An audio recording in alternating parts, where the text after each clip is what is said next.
Welcome to VSB After the Bell. I'm your host, Gianna Chow. VSB, otherwise known as the Vancouver School Board, is located on the ancestral and unceded lands of the Musqueam, Skahumish, and Tsleil-Waututh nations. The district is among the most diverse school systems in Canada, with an annual enrollment of just under 50,000 students from kindergarten to grade 12 and adult education students.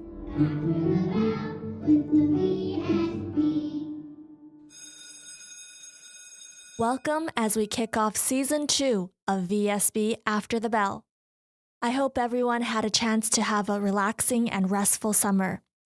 As we find ourselves getting settled into the new school year, it's a perfect time to dive into a topic that lays the foundation for success in every subject and every grade level for the year ahead: literacy. Which also begs the question, what does literacy actually mean? In today's episode, we take a deep dive into exploring VSB's first literacy framework. What is it? What does it do? How will it impact my child? These are a few questions I asked today's guests, Shannon Burton, Krista Ediger, and Suzie Polzin, who are VSB educators that played an integral part in developing our literacy framework. Welcome, ladies. Good morning. My name is Suzie Polzin, and I am the District Principal for Learning and Instruction. My name is Shannon Burton. I am a Director of Instruction, and I have Learning Instruction as one of my portfolios. And my name is Krista Ediger. I'm also a District Principal in the Learning and Instruction Department. So let's chat about the basics. What is literacy and what does it actually mean? Literacy is more than just reading and writing. In fact, it's anchored in oral language and in the relationships that we build with those who care for us in our earliest years. So we're shaped by the words we hear, by the music we hear, by the experiences we have, by the bonds we develop.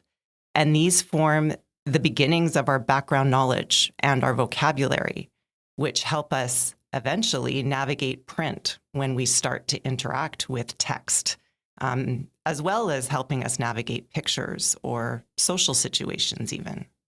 So I always like to start with two great quotes when we really set out to have conversations around literacy. And one is by Nelson Mandela, who said, if you talk to a man in a language he understands, that goes to his head.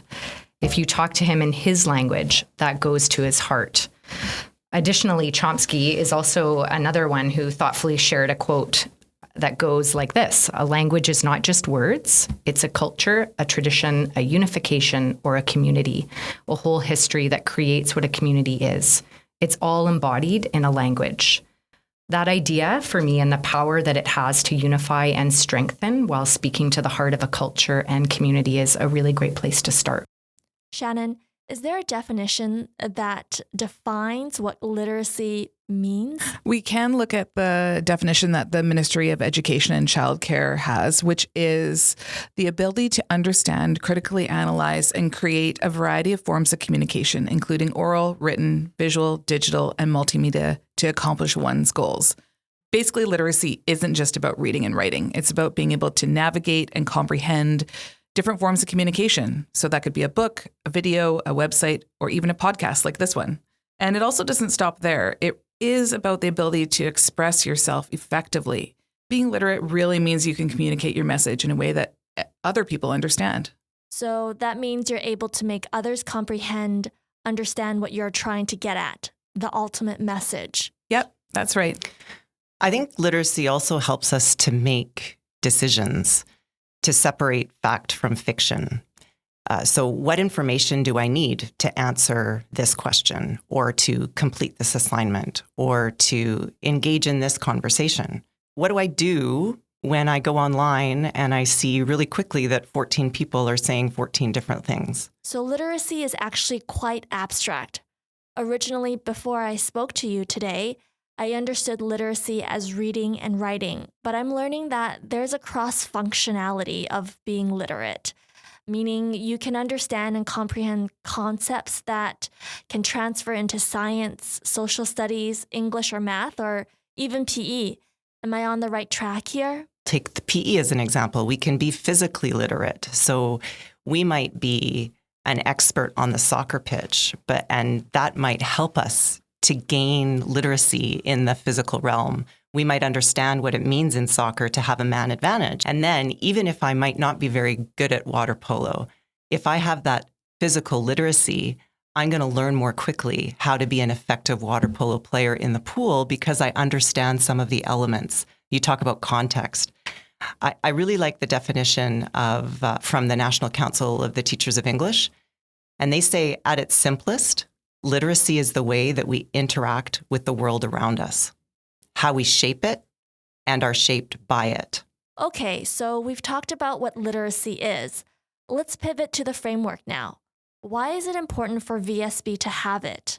That's a really good question, Gianna. So a literacy framework outlines the district's approach to developing literacy skills among its students. It really serves as a roadmap for not only educators, but administrators and other stakeholders, and gives a really clear and consistent framework for literacy instruction and assessment.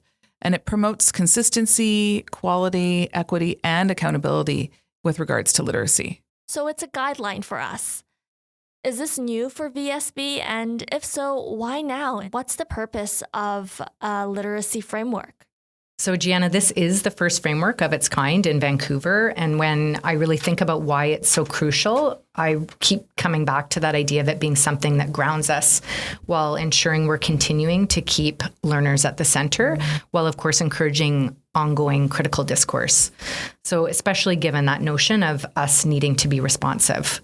With the goals of the education plan in mind, it provides a common focus for our work, which is to continue to strive for increased equity, accountability, effectiveness, and responsiveness, all the while ensuring we are keeping learners at the center. And that's where, really drives us to really having more conversation about the curriculum. So while you still hear it being called the new curriculum, it's not. It was published in 2016. And it's important to re-examine curriculum, to contextualize our practice, to consider research, and there's always new research in education, and new landscapes. So this framework is an interpretation of where we are in Vancouver with regard to literacy education. Can you break down what the framework is and what's in it? Yeah, thanks, Gianna. The Responsive Literacy Framework is really a comprehensive educational approach that aligns with the 3 district education plan goals. Its primary focus is to place learners at the center of education, striving to create equity and parity in achievement. At its core, this framework emphasizes equity and reconciliation as essential values. It is grounded in the principles of universal design for learning, UDL, and culturally responsive pedagogy. It also integrates First Peoples principles and place-based pedagogy, creating environments that resonate with each child's unique identity. By acknowledging and celebrating diversity, it ensures that all students feel seen and valued. One distinctive feature of the Responsive Literacy Framework is its recognition of the pivotal role that rich oral language plays in the classroom. Fostering strong oral language skills significantly enhances vocabulary, communication, and critical thinking among students. You mentioned that the framework creates equity, but how can a framework do that? Can you explain that a bit further?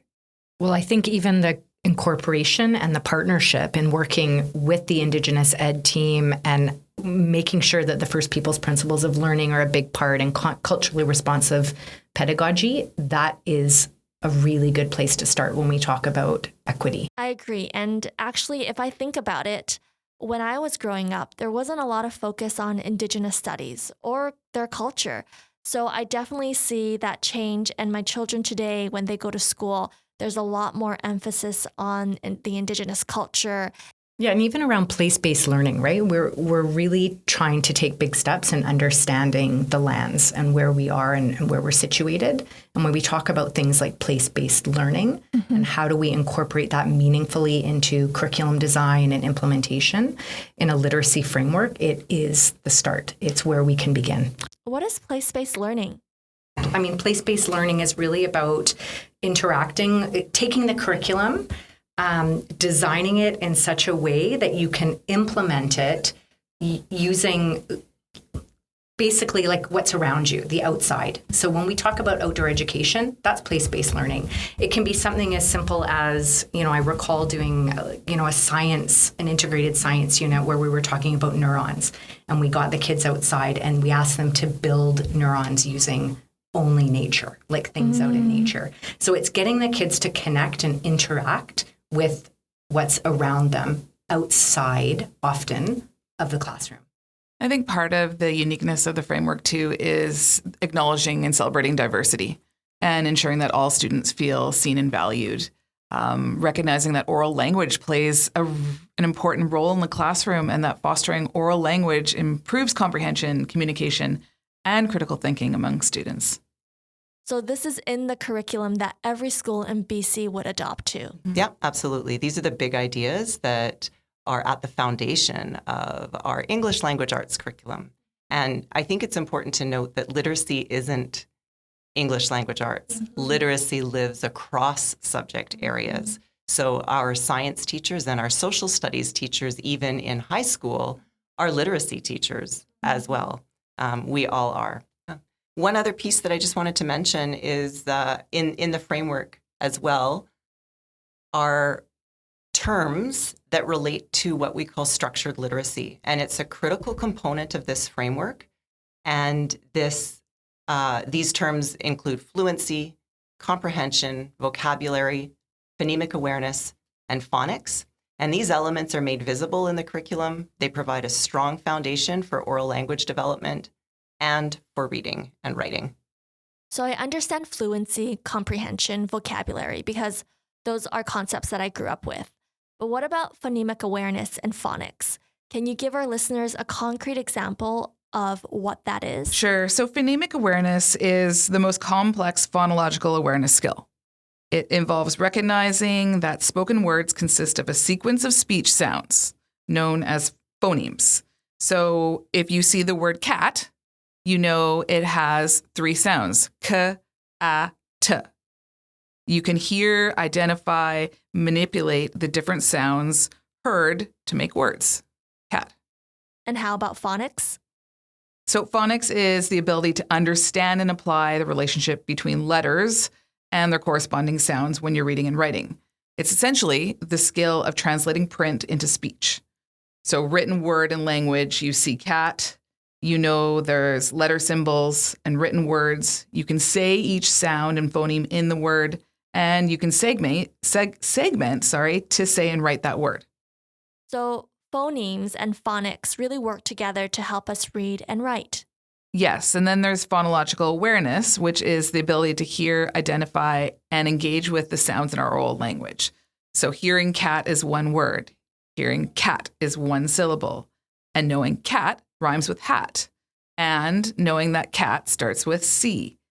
So phonological awareness is more of an umbrella term that talks about the sounds that we hear, and phonemic awareness is kind of the most complex part of that. But both phonological awareness and phonemic awareness have to do with listening and being aware of the sounds that we hear.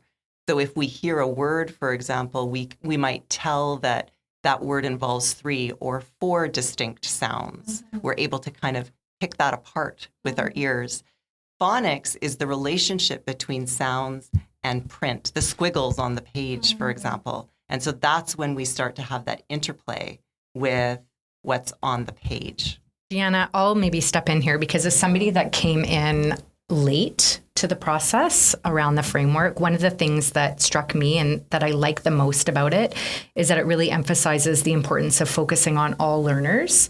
And it does that in a way that encourages that continuous cycle of assessment and documentation, which we know is really important. So that in itself allows educators to plan thoughtfully, reflect on their teaching practice, and make really meaningful and responsive adjustments to things like instruction pacing. In terms of supporting schools and implementing that framework effectively, we are really excited to share a responsive literacy box along with the P3P, so phonological awareness, phonemic awareness, and phonics, which is a protocol for all of our elementary sites. Gosh, this really sounds so complex, and I'm so glad that you as educators are figuring this out, helping us connect to it from the theoretical side into the practical, technical side. Yeah, I think what I also like is that the responsive literacy framework is really holistic and it's inclusive as well, Gianna. So it really places the learner's needs, diversity, and identity at the forefront of literacy instruction, with the goal of providing a more equitable and engaging learning experience for all of the learners. I scroll on social media and, from time to time, these reading experts pop up on my feed, telling me what's the right, quote unquote, right way to teach your child to read. It's no longer about memorizing your ABC letters like we did before. It's about the phonemes, remembering what the sounds the letters make instead. So for instance, if you're doing bat, it's not B-A-T, rather it's teaching them the B-A-T. Those are the sounds that the letters make. Stringing the words together so when it does come time to read, it's easier for them to get to that step. Can you explain why there's this difference in teaching now? Is this part of the literacy framework as we progress in this industry? I'm not sure that what you're describing is different or new. Teachers have been teaching explicitly for years, but you do touch on the reading wars that I think all of us have been privy to when we go online and when we search reading or teaching reading. We struggle with that language because it implies division, it implies combativeness, and frankly, I have as much to learn today about becoming a better teacher than I did 26 years ago when I started. More, probably, because in those 26 years, I've had experiences that lead to more questions. So teachers of reading will always monitor and adjust their practice. And the most effective teachers are open to new learning. They know their students well. That's really key. And they're responsive to their needs. So teachers, like I said, across the district have been providing explicit instruction in these things that we just talked about, phonological awareness, phonemic awareness, and phonics for years. This isn't new. The research around the science of reading reminds us to keep this practice top of mind in the early years, in kindergarten, grade 1, grade 2. And it also reinvigorates us to examine how to engage with struggling readers in grades 4 to 10, for example. So in many cases, teachers are making small shifts to incorporate more explicit instruction. And the VSB responsive literacy framework includes those components of structured literacy and of developing joy and wonder and curiosity. So it really is a holistic approach to learning. And these approaches can be balanced to create programming for kids that meets them where they're at. This is really encouraging to hear because you talked about struggling readers in grade 4 to 10. I actually went overseas to study and forgot my English when I came back to Canada. So I came back in grade 4 and then I entered into ESL and I had to learn how to read all over again. It was a struggle for me. And now that I have my son who's in grade 1, I'm trying to lay that reading foundation early so he doesn't have to struggle like I did. The tactics that I'm using today is so different from what I was taught when I was little. And it's encouraging to know that we're able to individualize literacy based on where each person is at. This is very affirming to hear as a parent. And I think probably because you had the experience of learning to read or reread or engaging in that process older, you have a different understanding of it. We have that happen in language too. Often we understand grammar by the second or third language that we read. We don't really understand grammar in our first language. We just know it intuitively. Yeah. And so I think that you alluded to how we learn to teach based on the different experiences that we have learning something hard. Right. So really, at the end of the day, I think it's important that when we're talking about things like the reading wars, that we come to that sort of understanding that we all want the same thing. at the end of the day, we want to meet the needs of the learner. And there is one commonality that really can't be argued. And that is that everyone involved, every educator, every parent, really in these so-called wars cares and wants what's best for the child. So that responsibility that we bear to bridge that gap to meet the needs of the learner is something that I think we need to, hold. So the framework that we're talking about, the responsive literacy framework, is a visual, and it's made up of a number of circles nestled together. Amber Cornick created the image for the VSB literacy team. There are two eagles facing each other in the center of the circle. One eagle represents the child and family, and the other eagle represents the teachers and school community. They face each other to symbolize working together. And eagles, Amber shares with us, symbolize strength, wisdom, and pride. It reminds us to always value children's backgrounds, family, and identity, and to appreciate the learning that happens before and beyond the classroom. The circles themselves are significant. Using a circle as the base of this framework emerged from a conversation Gina had with Tracy Healy from our Indigenous Ed department. So the different elements highlighted in the framework are connected and interdependent. Ultimately, the framework is a collective effort. We're better together, and our hope is that this document fosters conversation and leads to collaboration. How was the framework developed? So, Gianna, one of the things that makes the VSB literacy framework stand out, and something we take great pride in, is the collaborative effort that went into its development. We truly believe in the power of teamwork. I would like to, first of all, express our deep appreciation for the literacy team and to Gina Wong and Karen Samra in particular, whose leadership was instrumental in bringing together research, best practice, and many teams to develop the framework. We also need to mention the Indigenous education team and the Equity, Anti-Racism, and Non-Discrimination team. They helped us keep equity and reconciliation at the heart of the framework. Additionally, we've received invaluable contributions from learning services, specifically our speech-language pathologists and educational psychologists, and our colleagues at the Newcomer Welcome Center. Their insights and expertise played a pivotal role in shaping the framework. So like you said, the framework takes a collaborative approach because it's developed with so many different departments and includes so many different perspectives. We'll have an image on our podcast so listeners can see what the framework actually looks like. So generally, the framework is for educators. What are the takeaways for families beyond simply helping them with homework? What can parents do to help their child gain literacy skills? That's a great question, Gianna. So first of all, reading aloud, making it a daily habit, regardless of your child's reading ability, choosing books that really ignite their love for reading and expands their vocabulary. And it's also important to note here that reading in the language used in your home is really important. It does not have to be English.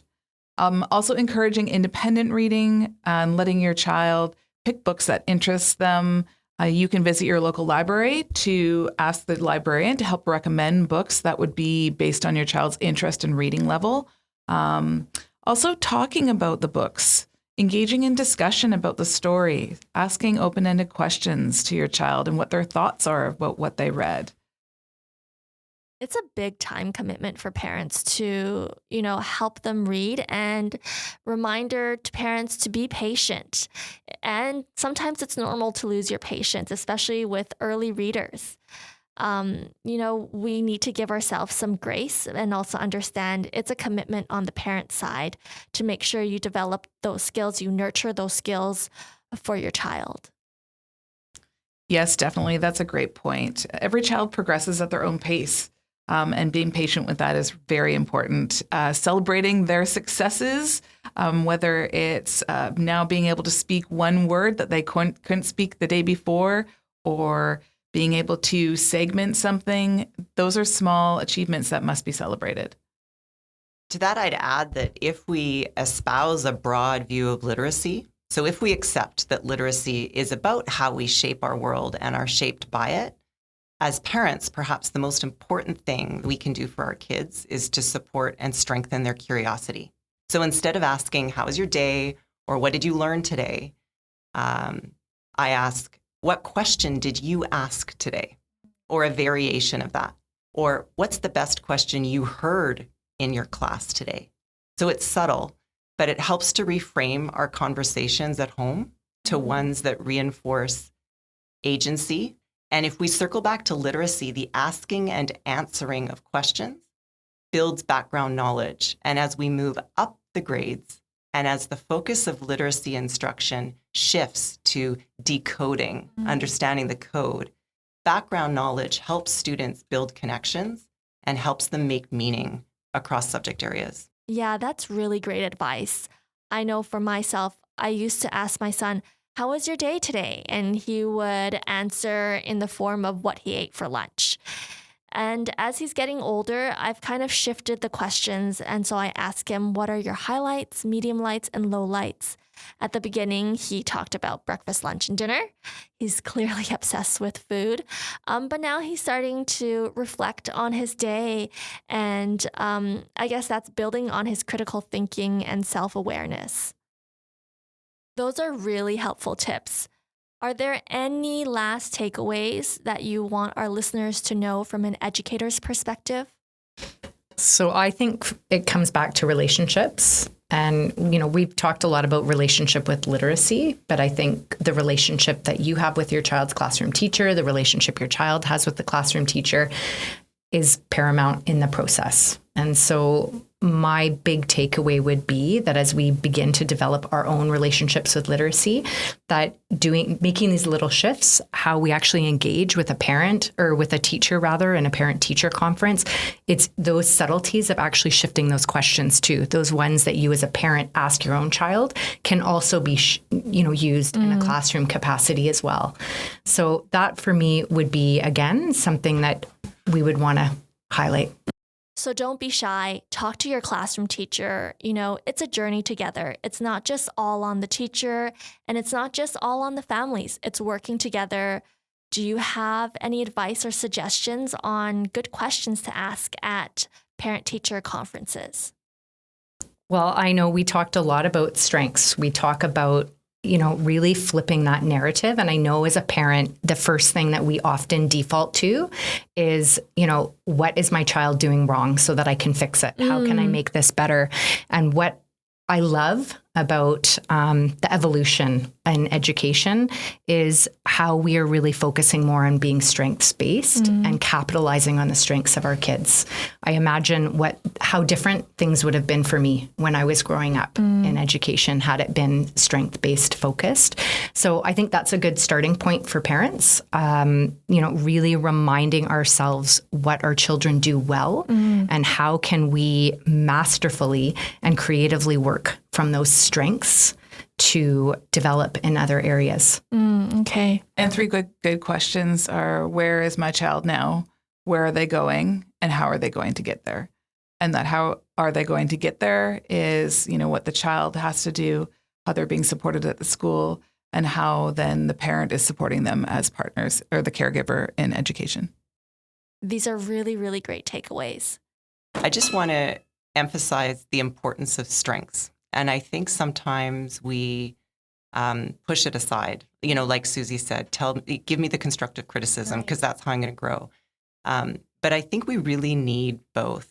And I know as a high school teacher, when I was looking at an essay, I think about the feedback that I would give when I would highlight the strongest part of a student's essay and say, this is what I think is the most solid part of your piece of writing. Why do you think that is?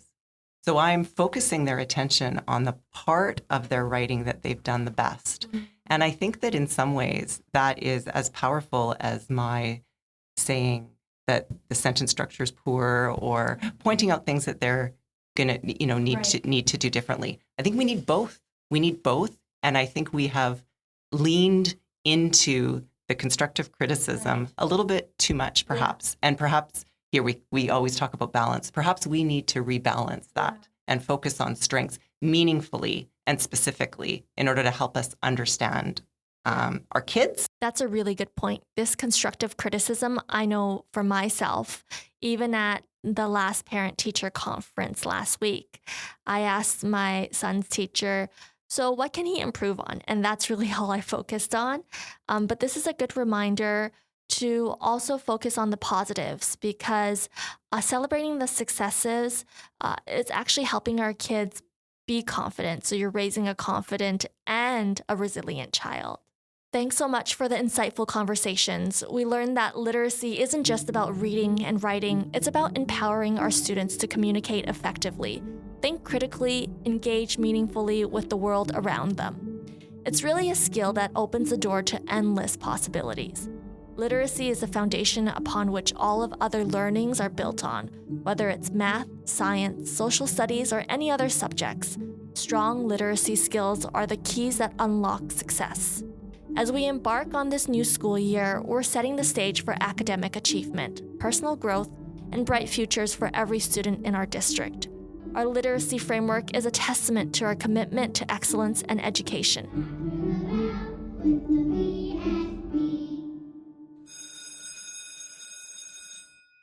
We have a reoccurring segment on the show called Matter of the Month, where we address head-on the most talked about topics. This month, there's been a lot of attention on sexual orientation and gender identity in schools, otherwise known as SOGI, as a result of the anti-SOGI protests across Canada. We are here to debunk some of those myths and talk about what is SOGI, how is it actually being taught to our kids. So I've invited Glenn Hansman, an elementary resource teacher who's been with the district for over 24 years. Most notably, he's helped develop VSB's first board-adopted SOGI policy 20 years ago, back in 2004. Welcome, Glenn. Good afternoon. Thanks for having me. Okay, so let's get right into it. What is SOGI? Well, SOGI is simply sexual orientation and gender identity, things that every person has. What people are often referring to efforts that are happening here in British Columbia that are coordinated between the Ministry of Education, school districts, the various unions and different rights holders and partner groups to try to do more in all 60 school districts around the province to make sure that 2S LGBTQ plus students can be themselves at school, feel safe in doing so, that families who might have same-sex couples in them or staff members who are LGBTQ can feel safe and included and seen at school. About 7 years ago, the government of the day in British Columbia worked with the partner groups to launch a coordinated provincial plan to do this work. Vancouver, the VSB was already way ahead of the game, as were a few other school districts. But that coordinated provincial approach has really helped teachers in classrooms and support workers and principals and vice principals feel more confident. So that's what SOGI 123 is basically a collection of people who are working together to try to make things better for 2S LGBTQ plus individuals that are in our school system. So SOGI is kind of the broader term, and then SOGI 123 is specific to BC, and it's a framework that is developed and endorsed by the provincial government that's used in all 60 school districts as we guide our work for students in schools. But what does SOGI look like in classrooms? Well, it's going to depend on the grade level, and in a primary classroom, for example, in the curriculum, teachers are supposed to help kids understand different family models, look at how some families are the same or different from one another in various respects. And that includes conversations about same-sex families. And then as we get into sort of the intermediate grades, we start talking about identity as part of the physical and health education curriculum, topics like the social, physical, and emotional changes associated with puberty. And so when we do that, we have to make sure that we're taking 2S LGBTQ youth into consideration as well to make sure the information is relevant to them. A lot of it boils down to, when we're talking about SOGI, is what does sexual orientation and gender identity mean? Everybody has a sexual orientation and gender identity. Some of the people in our school community are 2S LGBTQ. And together as a school community, we have to make sure that we're working to be kind to one another, that we're safe at school, that the sort of teasing or name calling that might have been acceptable in the past isn't welcome here in our school community in 2023. And that the novels that we're using or other materials that we might be utilizing in class, whether it's films or other things, are reflective of the diversity that we have in our schools so that students can see themselves. So does a teacher actually teach it as part of the curriculum, or is it kind of a culture that the teacher tries to build? Like, how does that actually translate to students? How is SOGI taught to students? Do you have a concrete example that you can share? Yeah, that's a great question. I mean, the first half of that, it's both. Both occur, really. In the physical and health education curriculum, we are supposed to be making sure that we are drawing upon the diversity in our schools and that the things that we're utilizing with students reflect that breadth. But in the curriculum, there is a specific reference to learning about the concept of sexual orientation, the idea of identity, all the different sort of things that make up who we are things that we explore with students. At the same time, though, from the first day of school onward, we endeavor to make sure that the classroom spaces are safe. And so that'll be part of the conversation too. We do have students in the intermediate grades who now feel safe to come out as gay or lesbian. And 15, 20 years ago, that was a very rare thing. Mm-hmm. When I was in my own K-12 experience, that would not have happened at all. But regarding the other part of your question about age appropriateness, our kindergarten classes and grade 1 classes, we welcome everybody in the public education system from different faiths, different parts of the world, and very different family structures. And so we have kids that come from divorced families or blended families, and we also have students who might have 2 moms or bounce between different households. And to help students feel welcome and understand one another, we do get into those things. We're not talking about what people do in the bedroom, but that so-and-so has 2 moms, and those 2 moms might come out to the spring barbecue that's happening, or might appear at parent-teacher conferences. We want to make sure that the children of those families don't feel singled out or feel that there's something wrong with their family. So what would be an example of that in, let's say, a social studies class? How would you teach that to a child? Well, at a grade 4-5 level in social studies, that's where students are supposed to learn about historical wrongs that have happened in Canada. So that's where there's the specific reference in the curriculum to learning about the residential school system, for example, or the Chinese head tax.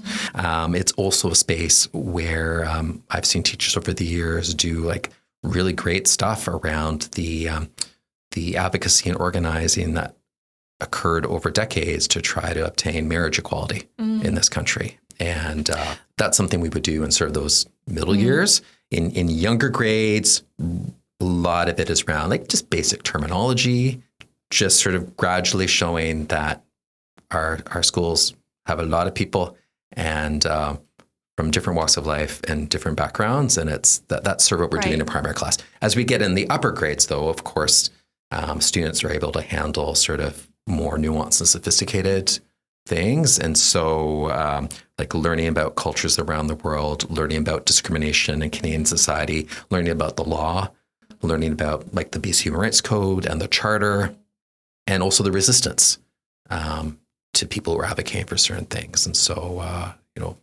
teenagers and intermediate students are able to work through pretty difficult knowledge some of the time, or things that might seem contradictory, or things that aren't necessarily resolved that are still playing themselves out today. And matters related to SOGI clearly are one of those things. So is SOGI part of sex ed then, or sexual education? Because we've heard some concern from parents. It's almost replacing sex ed. What is the case? No, they're 2 very different things. And so in terms of the sexual health education, the topics related to puberty, STIs, the social and emotional changes associated with adolescence, that all lives in the health curriculum. But that's a sort of a different thing than we have a diversity in our schools. We want to make sure that we're respectful and safe in our schools. All those school climate things, it's different than LGBTQ people exist.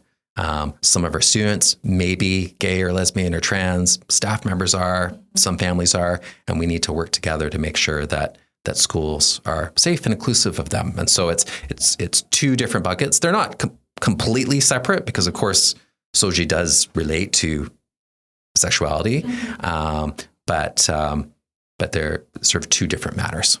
Okay. Yeah. So how is it different now compared to before? Well, one thing that's really different now is that in terms of sexual health education, there are way more resources that are available that are accurate, that are reflective of the diversity of people that are out there. And so there's a lot of great tools in print and online that families and teachers could access now so that youth feel confident, informed, and makes wise decisions going forward. When we do that, we also have to make sure that the information we give is relevant to the diversity of students in our room. So one thing that has really changed in that regard is that a lot more effort is spent around talking to kids around the emotional changes and how social interactions with both peers and family and things like consent and setting boundaries with people broadly, not just sort of in dating situations, but in friendships and in other situations too. And so the attempt is to try to make it more holistic now, given the reality that adolescents face in today's world. So we've heard that some families are worried that SOGI encourages children to change their genders or undergo gender affirming surgery, and others who say it goes against religious values. Can you clarify what is actually taught? Yeah. The job of the education system is not to encourage anyone to adopt a new identity or anything like that. Well, I think what people are referring to is the role of the health sector. And as far as I'm aware, there are a lot of checks and balances for that. It's not that a student can just walk into a doctor's office and request puberty blockers and be handed it. It does not work that way in BC or anywhere in Canada. And in any event, that's not the job of the school system. However, if a student is transitioning or a student is non-binary or tells a staff member that they're now using a different set of pronouns than what they were using previously or a different name than what they were using previously, we have the obligation under the law to respect that. And there's processes in place to make sure that the staff are informed, that the student is making the decisions around who and when is told, what things show up on different documents, and if a substitute teacher comes into the classroom one day, whether that person will know, all those things. But we're not making referrals to doctors. We're not. The school system does not prescribe medicine, and nor is it involved in any way in the conversations that might occur between a youth, their medical team, and their family. At the end of the day, it really sounds like SOGI is teaching kids to be inclusive and accepting of others around them, whether it be they're from a different race or they're of a different gender identity or sexual orientation. So this concept of SOGI, even though the protests today have brought some attention to it, it's also something that Vancouver has been doing for the last 20 years, right? We've kind of embodied it. So it's been part of our school culture for quite a long time. So given that, if you had a chance to cut through the protest noise, what's the one message you want people to know? I think the one thing I would want a lot of the people who are protesting to know is that there's a lot of disinformation that's being put out there in terms of what's actually happening in schools. Primarily what's happening in schools is to make sure that kids feel safe and that they could be themselves so that they could focus on their learning while they're at school. We want them to learn so they could grow up and succeed. And we also want to make sure that everybody in schools knows how to work successfully with the wide diversity that we have in our schools. And that does include kids who are 2S LGBTQ+. And so it's unfortunate that disinformation is out there, and we'll continue to work against that. But if families ever have questions, by all means, like ask the classroom teacher, have a conversation about that. Schools aren't, we welcome questions. We're happy to share what we're doing. We're happy to share what resources that we're using. There isn't a secret around these things. We want families to know what we're using, and we want families to know that we care deeply about making sure that the school experience of all learners is a positive one. So speaking of families, if there is a concerned parent or a family member about SOGI in their child's education, where do you suggest that they look for accurate information? Are there any resources you would recommend for them to look into? Well, if they have a question specific to their child's school, maybe they've heard about something that's happening at the school, or maybe they have questions around something that their child has said happened at the school that day or the previous week, talk to the child's teacher or talk to the school principal if they would prefer.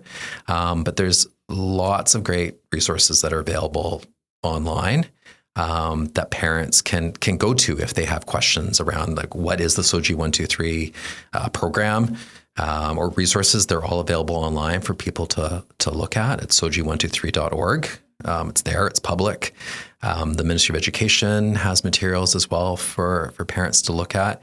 And there's lots of great material these days that families can access from the Vancouver Public Library and elsewhere if they have questions, or if they want to have conversations at home about not just sexual orientation and gender identity, but anything related to children becoming adolescents and all the changes that they go through and feelings, because that open dialogue between parents, guardians, and the children that they care for is so important and goes a long way towards youth feeling confident about themselves and moving into adulthood in hopefully a positive way. And lastly, Glenn, what advice do you have for families who want to support their children regarding SOGI? Well, in the case of families whose children come out to them, having an open mind, getting accurate information. We're fortunate to be in BC where there's so much there available, so many community groups here in Vancouver that parents can connect to, that youth can connect to as well. Keeping the school in close contacts, we could kind of wrap around and support that child and make sure that their experience is good. We shouldn't pretend that homophobia or transphobia have gone away. So unfortunately, those are things that children and youth may continue to experience firsthand, and want parents to know that the school system now takes those things very seriously and acts on those things very quickly, that there's clear processes in place in the Vancouver School Board to tackle those things when they come up, and that we are actively all the time working to make our school climates such that those things don't exist as much as possible. But the reality is schools reflect what's happening in the outside world. And unfortunately, there's some pretty scary things that are happening out there, not just Canada, but beyond. And so we have to still keep working at this. Thank you so much, Glenn, for sharing your insights today. It's been really helpful to kind of demystify those mistruths. And really, at the end of the day, the school system is here to be inclusive and accepting. SOGI is a concept. It's a framework for us to make sure that every kid feels welcome, no matter their race, no matter their sexual identity, gender orientation. We are a public school system. We welcome everyone because at the end of the day, our goal is to ensure kids have the opportunity to learn and they can succeed as they grow up and become an adult. Special thanks to music teacher Mr. Bonnell and Nightingale Elementary students for the original theme song. Episodes will be released monthly. Tune in at the end of the month, and don't forget to subscribe to VSB After the Bell on Apple Podcasts, Spotify, or wherever you listen to podcasts. After the Bell with the VSB.